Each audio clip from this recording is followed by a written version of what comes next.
Hello. In this tutorial, we are going to show you how you can put a watermark on an image uploaded by user.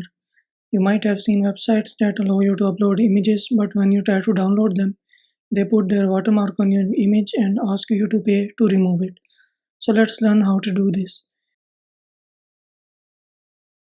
This is our watermark that we will be using, and this is the image where we will put the watermark.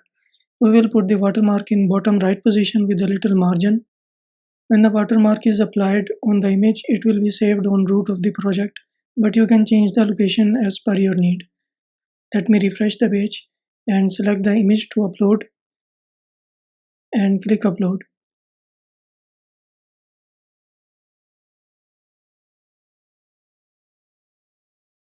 So the watermark has been applied automatically on the image.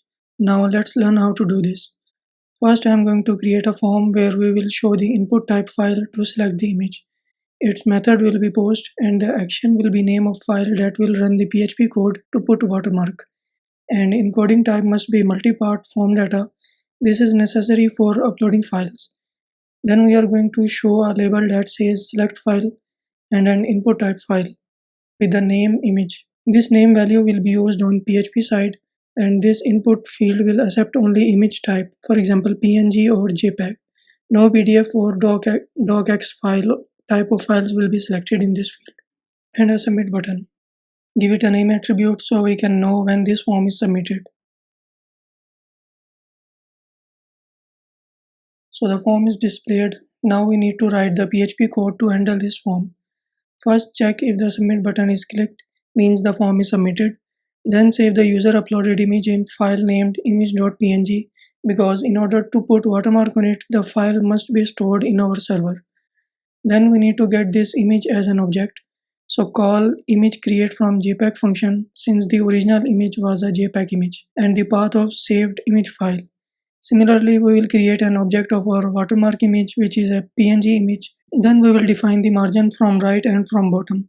Since we do not want the watermark to stick to the corners, we want a little margin.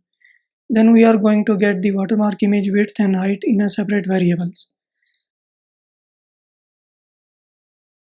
Now comes the tricky part. We need to tell the x and y coordinates of original image where we will place the watermark. The x position from left will be width of uploaded image minus width of watermark image minus margin from right.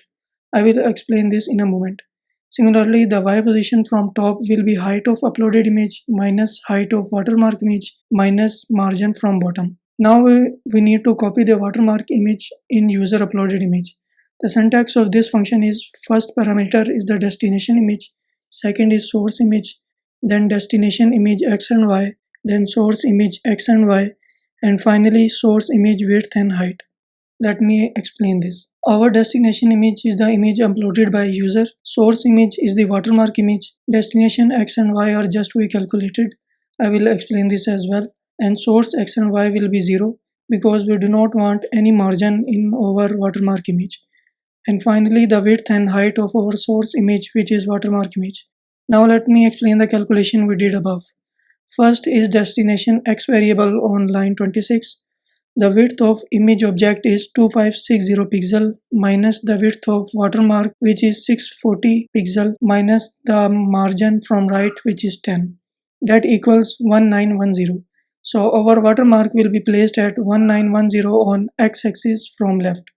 Now come to destination y variable at line 27. Height of user uploaded image is 1600 pixel, 1600 pixel. It will be different for each image because user can upload image of any resolution. I am writing these values as sample.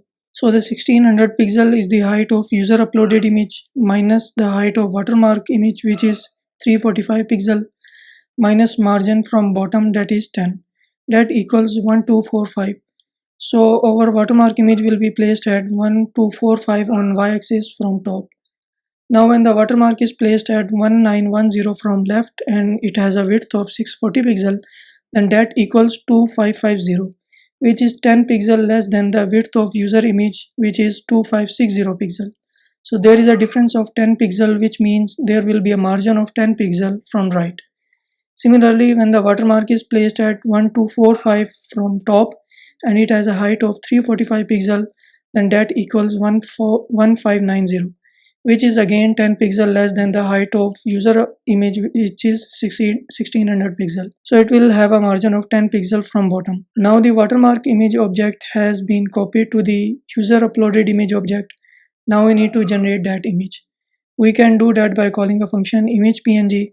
First parameter will be image object, which is a user object along with watermark object because watermark object has been copied to it. And second will be the path of output file. Finally, we are going to destroy the image objects we created for user uploaded image and watermark image to free up the memory. Also, we saved the user image using move uploaded file function because we needed the image to be stored before putting watermark on it. Now the watermark is placed, so we have no need for the original user selected image.